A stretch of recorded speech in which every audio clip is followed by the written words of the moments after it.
What had happened was so emotionally incomprehensible that it took logic in order to begin to comprehend it.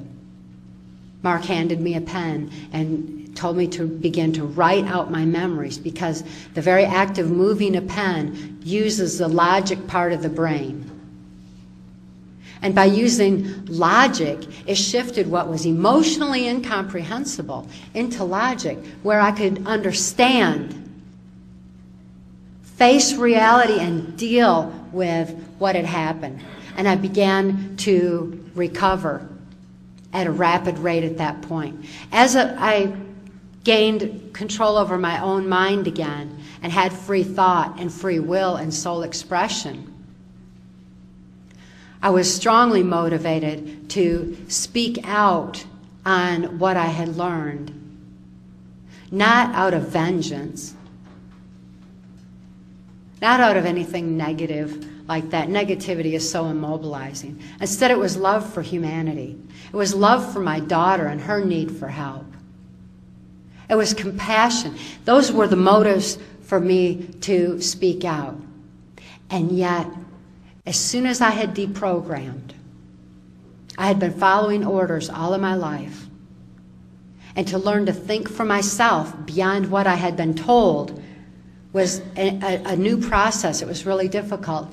And thinking was like, it was like my brain would fall off into a black hole, and I just couldn't quite get there to make a decision for myself or to think for myself. And it took brain exercises where I began to expand my thinking, to consider other angles, other possibilities, other perceptions, to look at other aspects in order to begin to learn the truth. And truth is so discernible because of the strength of spirit that I had regained. It's essential that we all gain our strength of spirit in order to be able to grasp the truth. And the same truth that made me free can make anyone free from any level of abuse and any level of misinformation, disinformation, or limited information, so that we can have a firm grasp on what's really going on. With that, strength of spirit becomes an ability to have an inner peace. And that inner peace is essential for making a positive difference in our own environment and within our own self. And by having the strength of spirit and peace within, that is the first step towards world peace. How can we have world peace if we don't have any peace within? How can we know truth if we're fearful because we're ignorant? We've got to be able to learn to have our strength of spirit, to trust in the power of love, to grasp the truth, and realize that indeed it is truth that makes us free. So please, I encourage each and every one of you to go out into your own areas of life and among those that you love in your own families, and raise that awareness and give them that thread of truth, and give it with love, because love is the most powerful force in the universe, and it empowers people to have the strength of spirit to stand and make a positive difference for all of us. We need it today. Thank you.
what I was going to say though is that I think two people in history have illustrated very well who these elite are, and two of them being Benjamin Friedman and Jack Bernstein.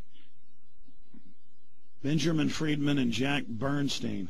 Which I have transcripts of them on my website, prothink.org. Oh, you're that stupid twit. Yep, I'm that twit. You look like such a weak little punk, man. Thank you. I appreciate it, Alex. Hey, take care, weakling. Thank you. Why don't you come up to New York next time I'm up there? I'll be up there this year. I'll see you. I'll be there. You hear me? I'm going to be there. I'll be there the third time this year. Good. You come up and talk to me. All right, we'll have a little discussion. Good, punk. All right. You little coward, piece of crap. Hey, coward, I'm going to be in New York. You hear me, punk? Hey, Alex. Alex, it's all right, man. You can calm down, dude. No, it's fuck okay. you. Fuck you. No, this is the real radio show, punk. You just go ahead and come up there, you little cowardly soft twit. Fuck you. No, this is the real radio show, punk. You just go ahead and come up there, you little cowardly soft twit. I dare you to come up to me in New York, you little punk. You little weak punk. Hey, you're a coward, and you're not going to be there, you little punk. Let him go. I bet you I will. Okay, punk, I'll see you there.